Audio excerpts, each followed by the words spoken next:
global, boy, I ain't nothing to play with. Started off local, but thanks to all the haters, I know G4 pilots on a first name basis.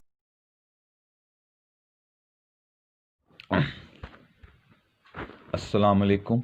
ये हमारी podcast number 3 है।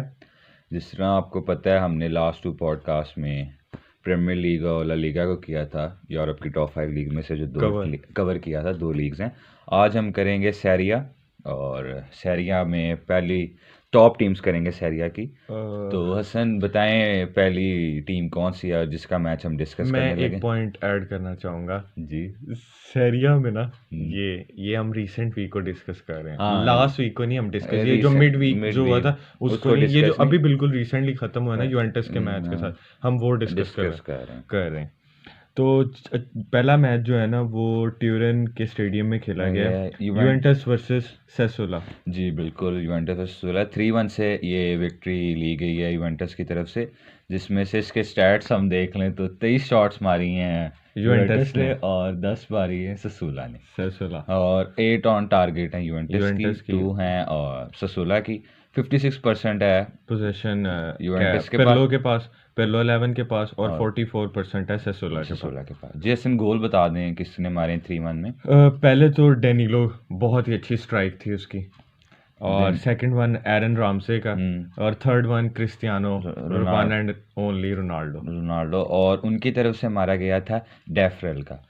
और उनकी team में जी red card भी हुआ था 45+1 minute में ओ ब्लैंक को, जो उनका CDM है सेसोला की तरफ से।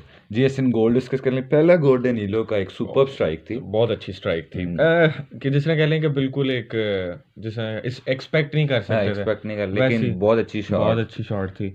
और एरन रामसे वाले गोल पे मैं कहूँगा कि जब वो उनके फुल बैक ने जब क्रॉस दिया था, तो उसमें सेसोला के डिफेंडर की गलती थी, क्योंकि उसने एरन रामसे को अच्छे तरीके से कवर नहीं की। उसको जब क्रॉस आ रहा था, जो बॉल आ रही थी, मेरे ख्याल से क्लियर कर देना चाहिए था। दरमियान वाला था वो, जिसके ब्लॉन्ड बाल थे, मुझे नाम नहीं याद आ रहा, उसको चाहिए था बॉल को मतलब कॉर्नर दे देता या कुछ क्लियर कर देता, रोक लेता। और तीसरा क्रिस्टियानो रोनाल्डो का ड्राउट गोल, ये पिछले मैच में मेरे ख्याल से एक ड्राउट 2 गेम्स के चल रहा था, बिल्कुल मिनी ड्राउट था, उस पे अच्छा फिनिश था। और मेरे ख्याल से काउंटर पे ब्रेक किया था। 90+2 मिनट्स पे गोल हुआ था क्रिस्टियानो रोनाल्डो की तरफ से। और मैं एक पिर्लो की साइड से ये भी बात करना चाहूंगा, पिर्लो नई चीज में लेकर आ रहा है। वो उसकी एक बुक में उसने अपनी थीसिस भी बताई हुई है कि वो किस तरह, क्या कहते हैं, एक बिल्कुल कहते हैं अटैक अपने क्या कहते हैं विंग्स के थ्रू, विंग बैक्स को अच्छा कर, विंग बैक्स को नहीं, विंग के थ्रू अच्छा अटैक, विंग बैक्स भी उसके में अच्छे हो गए। अब देखा जाए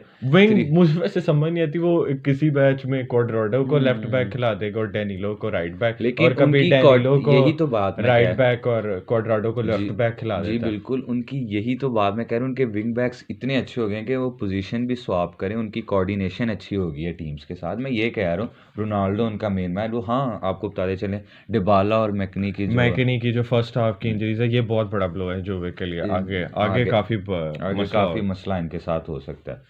और मेरे ख्याल से अच्छी विक्ट्री है, लेकिन स्टिल मेरे ख्याल से ये ग्रुप को टॉप करने के लिए एक अच्छा इन्होंने और स्टेप लिया। उनका गोल भी, डेफरल का गोल बहुत अच्छा था। वो टच जो बहुत अच्छा इक्वलाइजर था। लेकिन अगर रेड कार्ड ना होता तो शायद सेसोला कुछ कर सकती। और फिर बाद में पता है, ट्रेडिशनली जब रेड कार्ड होता है 4-1 में क्या कहते हैं डिस्ट्रीब्यूट हो जाती है गेम, लाइनअप हो जाती है। जी बिल्कुल, ये तो मैच हो गया डिस्कस। अगला मैच हसन कौन सा है? अगला मैच हम लोग डिस्कस करने लगे हैं AC मिलान वर्सेस टोरिनो। जी बिल्कुल, मिलान 2-0 अगेन क्लीन शीट विन की है।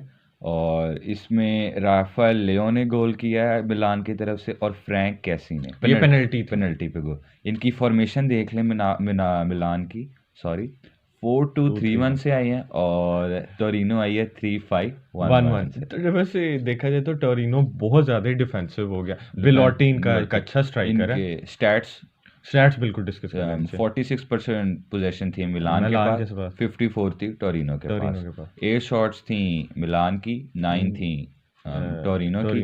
4 ऑन टारगेट थी मिलान की, 1 थी टोरिनो ने। अगर आप स्टैट्स देखें तो बॉल भी पास ज़्यादा रही है और शॉट्स भी ज़्यादा है। मेरे ख्याल से मिलान देखा जाए तो अपने जो फुल बैक्स को मैं एक चीज़ ऐड करूँ, वो कैलेब्रिया और वो जो थियो हर्नांडेज हैं, उनको वो बिल्कुल ये जो 4-2 डबल पिवट सिस्टम खेलते हैं, बिल्कुल विंग बैक को फ्रीडम देते हैं आगे जाने की। और जो इनका मेन मैन था ना ज़लातन, वो मिसिंग है। इनके गोल स्कोर अच्छे हो सकते हैं, ये देखा नंबर जाए बढ़ तो सकता जो गोल में हम करें तो थियो मिड में आ गया था, मतलब इनसाइड रन निकाल के है। उसने वही बॉल ना, दी थी। थियो वाइड से सेंट्रली में पिक सेंटर कर रहा चीज़ें सेंटर में अच्छी। थियो हर्नांडेज बहुत इंप्रूव प्लेयर है। बहुत और इसमें ब्राहीम डियाज, वो जो मैड्रिड से जो वो भी मेरे ख्याल से लोन पर है, वो भी बहुत अच्छा है मेरे ख्याल से। ये एसी मिलान अच्छा पिकअप कर रही है, क्या कहते हैं इस ये लीग में टॉप पे अंडर है। पोलियो, वो जो उनका मैनेजर है। अब ये सवाल भी चल रहा है कि इज मिलान इज बैक, क्या ये मिलान लीग टाइटल जीत सकती है, यूरोपा लीग जीत सकती है, अपने आप को कप में दिखा, मतलब 3 वो हैं क्या कहते हैं ट्रॉफीज हैं, उनमें अपने आप को शो करा सकती है। अभी तो हम देख रहे हैं लीग में बहुत अच्छे हैं, अगर यही यूरोपा लीग में अच्छे हो जाएं, मतलब टफ टीम है यूरोपा लीग में देखा जाए। और इनको वो रेड स्टार पड़ी है, वो जिन्होंने लिवरपूल को कराया था। मुश्किल मैच हो सकता है अगर होम अवे लेग्स ही आ रहे हैं ना लीग में, चैंपियंस लीग, फिर टफ हो सकते हैं। गोल डिस्कस कर लें, राफेल ने कैसा गोल मारा था उस दिन? सेट पीस जो क्या कहते हैं, राफेल लियो ने अच्छा हेडर विन किया, अच्छा हेडर विन करके गोल मारा था राफेल लियो। फ्रैंक केसी वही अच्छा, ब्राहीम डियाज ने पेनल्टी विन की थी। वो मेरे ख्याल से ब्राहीम डियाज एक अच्छा प्रोस्पेक्ट है। और नहीं राफेल लियो ने तो इनसाइड थियो के रन से गोल नहीं मारा था। हाँ सॉरी वो मेरे दूसरे मैच में राफेल लियो के थियो का इनसाइड रन था, और फर्स्ट टच मेरे ख्याल से वो था, क्या कहते हैं उसका था, मिडफील्डर्स का नाम डैनियल माल्डिनी का था, आई गेस सो। मेरे उसका टच से अंदर गोल हुआ था, मतलब फर्स्ट टच था, अच्छा गोल था, थोड़ी सी डिफ्लेक्शन के साथ मेरे ख्याल से बॉल अंदर गई थी। और फ्रैंक केसी की पेनल्टी थी, अच्छी पेनल्टी, बहुत स्मूथली पेनल्टी उन्होंने वो देखे, उसने ब्राहीम डियाज ने भी किया। और मेरे ख्याल से शायद ब्राहीम डियाज पिकअप कर, अरे सेरिया में हर कोई अच्छा हो जाता है, हर कोई अच्छा। ये आप स्मॉल डीनी का देख लें स्मॉल डीनी बहुत इंप्रूव प्लेयर है। वो आप देखा जाए तो उसमें उसने अब जहाँ मेन्यू में बॉल का पोजेशन का मसला, उधर जाके 93 बॉल 97 बॉल 97% पास कंपाइलेशन, वही मैं बात करने लगा था। मतलब ये यहाँ तो फिर सेरिया में असल में प्रेस नहीं होता, जिसकी वजह से फ्रीडम रहती है हर प्लेयर की, और टैक्टिकल गेम हो रही होती है, लाइनअप्स चेंज हो रही होती है, इसलिए इतना इंपॉर्टेंट नहीं है यहाँ पर। और इसलिए हर प्लेयर यहाँ पर आके ड्रिबलिंग कर रहा होता है, एक बिल्कुल बंद सी गेम होती है। मेरे ख्याल से मिडफील्ड में यहाँ पे ज़्यादा फ्रीडम अच्छी होती है, जबकि as compare to other leagues में, अभी मैं फ्रांस की लीग को नहीं कर रहा, बुंडेसलीगा, ला लीगा और प्रीमियर लीग को कल जब इंशाल्लाह कल या जब टाइम मिला हमें करेंगे तो फिर जरूर डिस्कस करेंगे। तो तीसरा मैच ये सन बताएं कौन सा? Inter Milan versus Roma. ये तो टॉप बिग सिक्स में से आपस का मैच था जी। ये मैच 2-2 से ड्रॉ हो गया। पहला गोल मारा गया था पेलिग्रीनी की तरफ से, जो उनका होम ग्राउंड टैलेंट एकेडमी का अच्छा गोल था। उसके बाद में स्क्रीनियर ने गोल मारा था सेट पीस में। फिर उसके बाद अकरम हकीमी का बहुत अच्छी शॉट थी, और फिर 90th मिनट में के 86 मिनट्स के दरमियान में मांचिनी ने गोल मारा था। वो भी as a set piece situation आया था जी बिल्कुल। और स्टैट्स हसन जी आप बता दें। 17 शॉट्स टेक की थी इंटर मिलान ने, जिसमें से 6 शॉट्स ऑन टारगेट थी। 14 शॉट्स टेक की थी रोमा ने, जिसमें से 8 जो थी वो ऑन टारगेट थी। रोमा थोड़ा अपना क्या कहते देखा जाए तो इधर डोमिनेंस थी ऑन क्या कहते शॉट्स पर, और 49% पोजीशन थी इंटर मिलान की, और 51% क्या कहते वो ये रोमा की देखा जाए तो बॉल के साथ और shots on target offensively dominance रही है जी। और उनकी फॉर्मेशन भी अगर हम बताते चले, मिलान वही 3-5-2 ट्रेडिशनल खेल, और ये रोमा आई थी 3-4-2-1। रोमा 3 डिफेंडर्स के साथ अच्छा खेल रही है। और मिकातारियन बहुत इंप्रूव प्लेयर है। इसमें तो सारे यूनाइटेड लेजेंड्स वो भी आए हुए थे। रोमा में उधर स्मॉल्डिनी और इधर से लुकाकू, ये लगाया। अलेक्सिस सेंचेस भी आज के लेकिन वो उस मैच में था, लेकिन सब नहीं होके खेला नहीं। अच्छा जी। गोल पर डिस्कस, पेलिग्रीनी का गोल बहुत अच्छा था, मतलब अच्छी शॉट थी, थोड़ा स्लाइड सी डिफ्लेक्शन थी, और मुझे समझ नहीं है वहां पे बेरेला ने बहुत बुरी बॉल गिव अवे की थी। उसको गिव अवे बॉल नहीं करनी चाहिए थी, बड़ी मेन जगह पे उसने बॉल गिव अवे। और स्क्रीनिया का वही सेट पीस सिचुएशन था, कॉर्नर से पुअर वो थी, क्या कहते हैं उसकी man marking man marking, poor man marking थी। लेकिन फिर भी मेरे ख्याल से स्क्रीनियर ने अच्छा हेडर विन किया डिफेंडर। डिफेंडर से आप किधर रेट करते हैं स्क्रीनियर को इन यूरोप? इन यूरोप अगर आप टॉप 10 डिफेंडर्स में देखा जाए तो स्क्रीनियर उनमें आना बनता है, क्योंकि स्क्रीनियर एज डिफेंडर देखा जाए, सिटी आप पिछले सीजन देख रहे थे साथ ही। अब मैं अगर आप बात करें कि सैरिया के टॉप 2 डिफेंडर्स कौन है, तो मेरे लिहाज से कूलिबाली और स्क्रीनियर थे लास्ट सीजन। इस सीज़न मुझे नज़र नहीं आया, लेकिन इतने स्क्रीन देखें जिस तरह इंटर बायर हो गई यूसीएल से, और नेपली को भी मेरे ख्याल से मुश्किल का शिकार होना पड़ रहा है उधर, क्या नाम है, यूरोपाली। तो इस सीज़न के लिहाज से अगर ये, फिर आप यही कह सकते हैं कि ये वन सीज़न वंडर मैंने है। विद द बॉल और वैसे एक एज जिसे कहते हैं ना ये डिफेंसिव यूनिट बात की थी, आप तो उसको क्या कहते हैं गोल नहीं, एक मैं डिफरेंट वैसे सिचुएशन में मैं वैसी बात करूँ, लास्ट 2 सीज़न की मैं बात कर रहा था। अच्छा। मैं इस सीज़न की भी बात बिल्कुल नहीं कर रहा, मैं कह रहा हूँ लास्ट सीज़न आप देखा जाए तो दोनों नंबर 1 नंबर 2 सैरिया के डिफेंडर्स जा रहे थे। इस सीज़न हम दोनों को कहीं नहीं देख रहे। लास्ट सीजन भी कोई इतना खास नहीं था अगर देखा जाए स्क्रीनियर और कोलेबाले का कह सकते हैं थोड़ा इफेक्ट था, लेकिन स्क्रीनियर बिट नॉर्मल था। स्क्रीनियर फाइनल में आए थे, आपको याद हो, यूरोपा लीग का, लेकिन ये अपनी डिफेंस की बेस पे नहीं है, वो तो लुकाकू इनको अगर देखा जाए तो ये अपने उस फोर्स के बेस पे में फाइनल मैं लास्ट इस बात पे कह रहा हूँ अच्छे डिफेंडर, लेकिन इस सीजन मुझे नहीं कहीं नजर आया, दोनों को ही नहीं नजर। बिल्कुल, मेरे ख्याल से यहाँ पे ट्रॉफी जीतनी चाहिए इसको, क्या कहते हैं, एंटोनियो कॉन्टे। कितना विदाउट यूरोप फुटबॉल अभी भी ड्रॉ कर रहे हैं, लास्ट भी चांस था सैम्प्डोरिया से ये लोग हार गए थे, तब मेरे ख्याल से लुकाकू नहीं खेला था। मुझे कभी कभार एंटोनियो कॉन्टे की समझ नहीं आती कि इतना अच्छा डोमिनेट करके हर चीज़ देखा जाए तो फर्स्ट हाफ अच्छी गुजारी है मिलान ने, ठीक है चैंपियंस लीग नहीं मिल सकी, वो कह सकते हैं बैड लक कह सकते हैं, जो भी है मेरे नजर, लेकिन एंटोनियो कॉन्टे से अब क्वेश्चन होना चाहिए। तो अगर अब नहीं इस सीजन कुछ दे सका तो मेरे ख्याल से सैक ही करना चाहिए।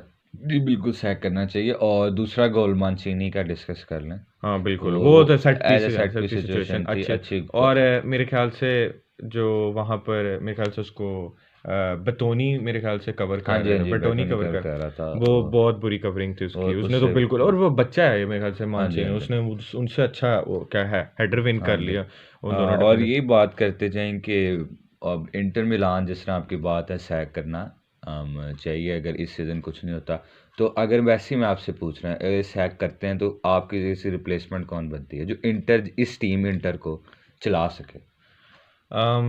सैक करके I guess allegory Juve rivals, लेकिन मैं अभी राइवल इश्यूज की, मैं बस वैसे आपको एलिग्री फिर आना चाहिए, एलिग्री आना जी जी बिल्कुल, एलिग्री इनके लिए सही रहेगा, एलिग्री आना चाहिए। एलिग्री एक तो इटली की फुटबॉल को अच्छा समझता भी है, हाँ वो हो सकता है। वैसे एंटोनियो कॉन्टे को भी अच्छा पे करते हैं इनके वो क्या कहते हैं, हाँ जी ये मेरे ख्याल से टॉप 5 में थे मोस्ट एक्सपेंसिव मैनेजर, वो और मैं पैसे की मैंने इसलिए बात, एलिग्री काफी पे मांगते हैं, मेरे ख्याल से एलिग्री को दे लेंगे जी बिल्कुल। चौथी गेम करते हैं अटलांटा वर्सेस बेनावेंतो, और ये गेम 4-1 से और ये गेम अगर मैं देखा जाए ना, ये मैं एक चीज़ थोड़ी सी ऐड करूँ, ये गेम सारी इलिसिट्स पे थी जी बिल्कुल, 1 मिनट से लेके 90 मिनट तक थ्रू आउट इलिसिट्स सब हो गया था जब तक थे वो, आप ये कहें मेरा मतलब कि अगर 90 मिनट सारी गेम बिल्डअप, और गैस्पेरिनी एक नई क्या कहते हैं ये एनालिसिस डीएनए लेकर आया जी बिल्कुल इटली फुटबॉल में, जी आप बताना बिल्कुल, पहले स्टैट्स कर लें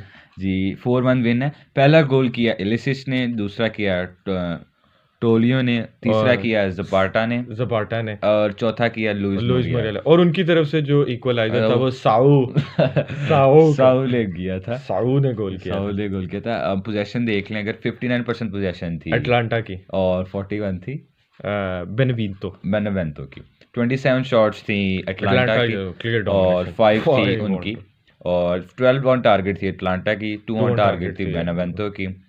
इनकी फॉर्मेशन हसन जी देख लें तो 3-4-1-2 से आई थी अटलांटा और 4-5-1 से आई थी बेनावेंतो।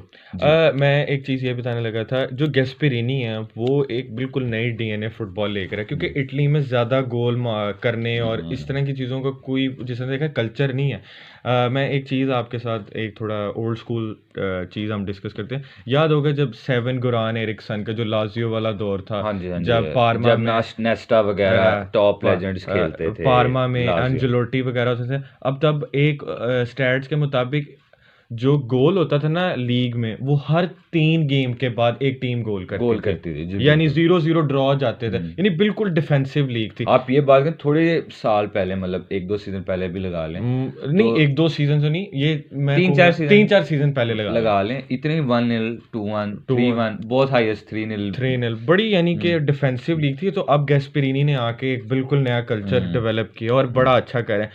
और आगे आप देखें, एक तो इनका पापू गोमेज मेन प्लेयर, उसके जो मैनेजर के साथ जो लड़ाई हुई है, लेकिन फिर भी देख लें आप, उनकी विक्ट्रीज में कमी नहीं हाँ आई। बिल्कुल। उन्होंने असल में जो उन्होंने मैट डेरोन को जो किया हुआ है ना, वो बहुत ज़बरदस्त क्या कहते हैं डेवलप किया हुआ है। जी जी और मेरे ख्याल से आप गोल डिस्कस करने जी जी बिल्कुल। गोल, पहला गोल इलिसिच ने बहुत अच्छा ड्रिबल किया ड्रिबल बहुत, करके कट इन साइड मेरे ख्याल से करके बिल्कुल बिल्कुल अंदर शॉट मारी और ना ड्रिबल डिफ्लेक्शन करके अंदर कट इन साइड नहीं, हाँ, कट इन साइड पे जो शॉट ली थी वो पोस्ट हुई थी। पोस्ट हुई थी। हाँ जी, डिफ्लेक्शन गोल था, थोड़ा सा डिफ्लेक्शन। डिफ्लेक्शन। दूसरा टोलियो, टोलियो और मेक सारा गोल हाँ, क्या कहते हैं, इलिसिच इलिसिच की शॉट पे देखे कीपर से बॉल मेरे ख्याल से हाँ, सेव करने, टैप इन है, टैप क्लियर इन था।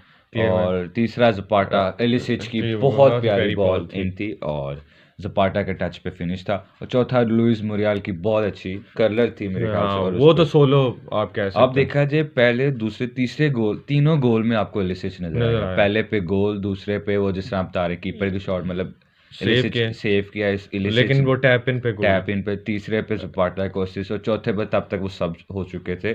चौथे पे तीसरे पे जपाटा को असिस्ट किया। हाँ जी, असिस्ट मैं वही कह रहा, असिस्ट किया। और चौथे पे मतलब इलिसिच देखा जाए यूरोप के टॉप सेंटर फॉरवर्ड्स में आ सकते हैं कि नहीं? बिल्कुल आ सकते हैं, क्योंकि बहुत ज़्यादा, एक तो अच्छी हाइटेड, लेफ्ट फुट काफ़ी अच्छा है मेरे ख्याल से, काफ़ी डिमांड जाना चाहिए। जाना जी। इस सीज़न के बाद नेक्स्ट सीज़न इनको कहीं ट्राई करना कहीं चाहिए। ट्राई करना। मुझे इनकी एज नहीं पता, लेकिन इनको जाना चाहिए और यूरोप की टॉप। इसमें देखा जाए तो Really? यूसीएल में भी ये मेरे ख्याल से क्वालिफाई कर गए। क्वालिफाई कर चुके हैं, रियल मैड्रिड के साथ रियल मैड्रिड के साथ इनका हुआ बहुत टफ important। इनका है। मैड्रिड के लिए भी टफ है और अटलांटा के लिए भी टफ है। मैड्रिड के लिए मेरे ख्याल उस वक्त देखिए, मुझे मैड्रिड का भी देखा जाए तो बिल्कुल एक इनकंसिस्टेंट सी टीम है। कभी एक टाइम पे एक अच्छा रन क्या कहते हैं डब्ल्यूज का रन ले जाएंगे, कभी नहीं कर पाते। जी जी मैटर ऑफ टाइम में कर जाएंगे अगर अटलांटा इसी फॉर्म में चलती रहे तो देखें, जैसे लिवरपूल को 2-0 हरा दिया तो उनके होम में एनफील्ड में बिल्कुल छोटी बात नहीं है एनफील्ड में हराना। बिल्कुल बिल्कुल ये कर सकते हैं, अच्छा चांस है इनके पास अटलांटा के और वो पास। भी अटैकिंग मेरे ख्याल से फुटबॉल खिलाई थी उसने, हाँ बिल्कुल defensive, बिल्कुल। और उसमें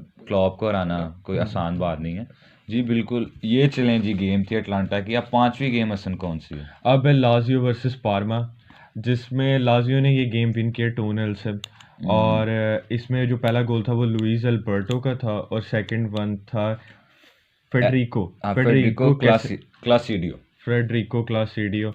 और स्टैट्स पे थोड़ा पहले मैं कहता हूँ स्टार्ट में ही हम लोग कर लेते बिल्कुल हैं। स्टैट्स बिल्कुल में, इधर आप बताएं। जी स्टैट्स में कर लेते हैं। 21% पोजेशन थी लाजियो के पास और 21% पोजीशन ही शॉट्स 21 सॉरी थी लाजियो की और 10 थी पार्मा की। हाँ। 5 शॉट्स ऑन टारगेट थी लाजियो की, 3 थी पार्मा की। 54% पोजेशन थी लाजियो की और 46 थी पार्मा की। आंद्रे इंजागी इनका मैनेजर जी। फॉर्मेशन भी देख लें हसन पहले। फॉर्मेशन में 3-5-2 और लाजियो 3-3। पार्मा में वो एक स्ट्राइकर है, क्या कहते हैं, गिरवानो मेरे ख्याल जर्विनो बहुत अच्छा स्ट्राइकर है। उसको उसके लास्ट टाइम मेरे ख्याल से अच्छे गोल्स ही थे उसके, अच्छा डिसेंट नंबर्स थे। उसको कहीं मेरे ख्याल से यूवेंटस से बहुत ऑफर आ रही थी, ये जो मुराटा वाली जो डील थी मेरे ख्याल से 19 पे बैठी हुई, बहुत नीचे है। पार्मा काफी नहीं, मेरे ख्याल से शायद रेलीगेट ना हो जाए। 12 पॉइंट्स के साथ 19 में है। काफी बुरे हालात है पार्मा के। लाजियो को देखा जाए तो अच्छा 8th नंबर पे अभी, 8th नंबर पे हैं जी। 5th पे नहीं 5th पे नहीं, 5th पे नेपली है। 5th पे नेपली नेपली थी। अब गेम जीतने से नेपली भी नीचे आ गए, लेकिन मुझे लग रहा है जिस तरह लाजियो खेल रही है, अच्छा स्टार्ट है। टॉप 4 कर लेंगे आपके ख्याल से? हाँ टॉप 4 इनके लिए मैं मुश्किल है इस बार, क्योंकि काफी ओपन लीग इनकी भी है, इनमें भी काफी टाइटल कंटेंडर, मिलान है, इंटर मिलान है, लाजियो सॉरी कह रहा हूं, नेपली है, एएस रोम है, यूवेंटस है, अटलांटा है। काफी काफी अच्छा कंपटीशन है इनमें भी। कुछ थोड़ा अब आया है कि मेरे ख्याल से शायद इस बार यार यूवेंटस को नहीं जीतना यूवेंटस को नहीं चाहिए, जो जीतना सीधी बात है, इस बार तो लेकिन यूवेंटस इस बार अगर जीत जाती है तो ये फर्स्ट टीम होगी हिस्ट्री में जो 10 कंसेक्यूटिव लीग टाइटल्स ये मेक का हिस्ट्री बना देंगी, और ये मेरे ख्याल से तोड़ना ज़्यादा मुश्किल नहीं फिर भी हराना चाहिए, इस बार काफ़ी अच्छा चांस है।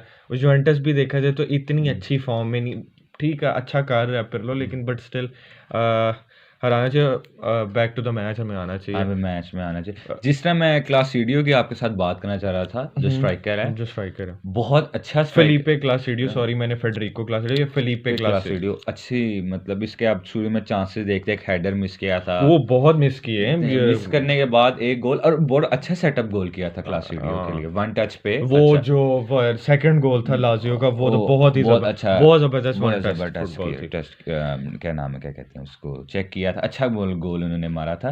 और लुइस अल्बर्टो का गोल, हसन आपको क्या कहेंगे, अच्छा फिनिश, मतलब वो भी एक एज अ वही आई थी, रश में बॉल आई थी, अच्छा फिनिश था, ठीक था। मेरे का जो लाजियो ने जो हेडर मिस किए हैं ना, जो यानी कि इतने अच्छे सेट पीस से जो बॉल है, मेरे ख्याल से जो इनका मिलिंकमिन सेविच है ना, वो सेट पीस पे काफ़ी थ्रेड है। वो ये कह सकते हैं कि वो सेट पीस इतने विन तो नहीं करते, लेकिन वो जो डिफेंडर्स को इंगेज कर जाता है ना, इससे दूसरे जैसे चेरो इमोबिल जैसों को भी चांस मिल जाता है हेडर विन करने का, और बड़ा मेरे ख्याल से ये अच्छा क्या कहते कर रही थी लाजियो, लेकिन ये ज़्यादा नंबर्स होने चाहिए थे इस गोल में। जी बिल्कुल, इन गोले बस इस मैच को भी हमने डिस्कस किया। अब लास्ट मैच एक चीज़ मैं बताना भूल गया आंद्रे इंजागी के बारे में। अगर हम 3-5-2 देखें ना, मोस्ट ये थोड़ी डिफेंसिवली होती है ज़्यादातर, जो हम देखते हैं ये टीम्स जब 3-5-2 खिलाते हैं, लेकिन जो आंद्रे इंजागी के अंदर जो 3-5-2 है ना, ये बहुत अटैकिंग थ्रश देते हैं अपनी इस लाइनअप के थ्रू।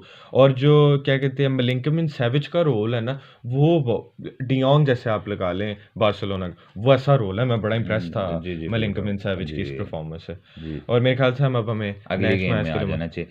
जी अगली गेम है नेपली वर्सेस उडिनीज। नेपली की फॉर्मेशन पहले बताते चलें, 4-2-3-1 थी, और उडिनीज की 3-5-1-1, और 2-1 से नेपली ने गेम विन किया है, जिसमें पहला गोल मारा था इंजागी ने पेनल्टी पे, और मेरे ख्याल से इक्वलाइजर था ये लजानिया का। हाँ बिल्कुल इक्वलाइजर था, अच्छा गोल था, प्रेस पे उसने बॉल पकड़ के बड़ी अच्छी। मुझे उडिनीज का एक प्लेयर है डी पॉल, वो बहुत इस टाइम एलीट लिस्ट पे आया हुआ, जो सबसे ज्यादा चांस क्रिएट कर रहा है। जी बिल्कुल। दूसरा गोल मारा था बाकायोको ने, और इनके पहले स्टैट्स देख लें, फिर आप जो बताना चाहें सन बता लिएगा।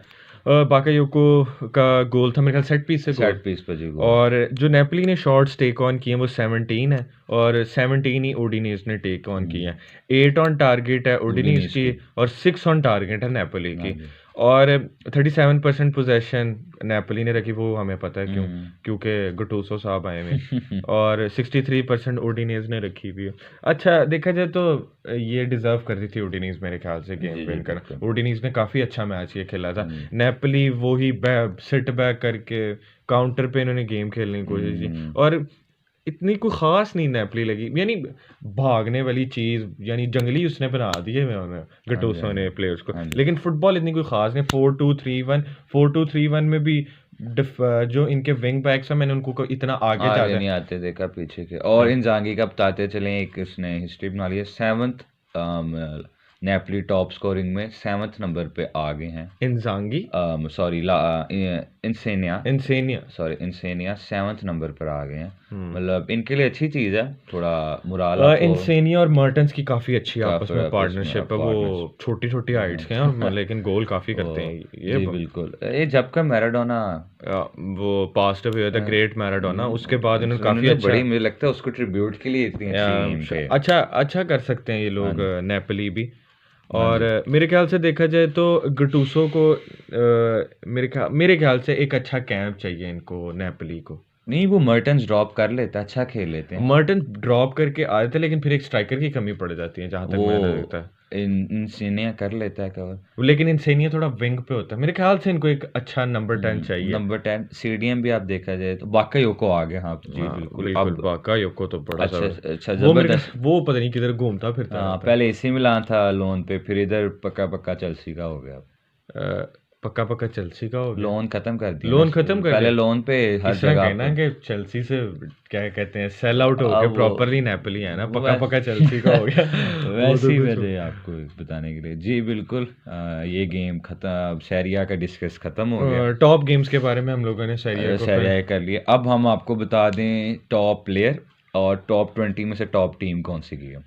अटलांटा टॉप टीम पहले हम कह कह लेते लें, हैं। और टॉप टॉप टीम प्लेयर जो गया है वो Ilicic Ilicic, without a doubt. Without a doubt बहुत अच्छी परफॉर्मेंस।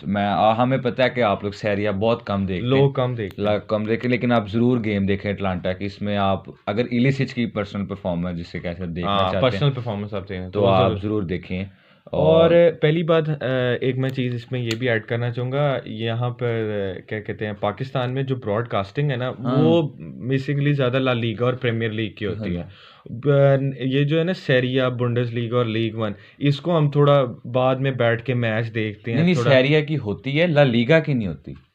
ओ सॉरी, सेरिया तो 10 स्पोर्ट्स पे 10 लिखा स्पोर्ट्स पे है, लगती है। लेकिन ला लीगा के ला ले असल में आप ये भी कह सकते हैं फेवरेट, फैन फेवरेट। हम थोड़ा फैन फेवरेट हैं प्रीमियर लीग और ला लीगा की, और ज्यादा जो हमारे क्लोज हैं वो भी सारी यही देखते हैं। हाँ बिल्कुल, हमारे दोस्त भी ज़्यादा से ज़्यादा यही गेम देखते हैं, इसलिए इसको थोड़ा एक तो क्या कहते हैं इस पे थोड़ा टाइम लगा क्योंकि हम लोगों को इनके मैचेस भी देखने पड़े और बीच में इनको थोड़ा जाहिर है इनकी लाइनअप्स को भी देखना पड़ा, तो उस पर टाइम लग जाता है। प्लस गलती हो जाए थोड़ी बहुत ही तो कमेंट्स में बता दिया करें और क्या चीज़ इम्प्रूव करनी चाहिए जी।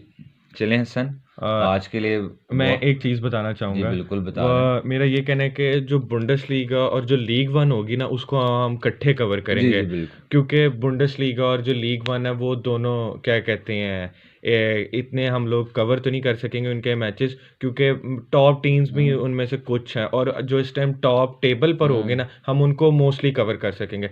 तो इंशाल्लाह ताला जब टाइम मिला तो उस पर भी ज़रूर पॉडकास्ट आएंगे। जी बिल्कुल, शुक्रिया हसन।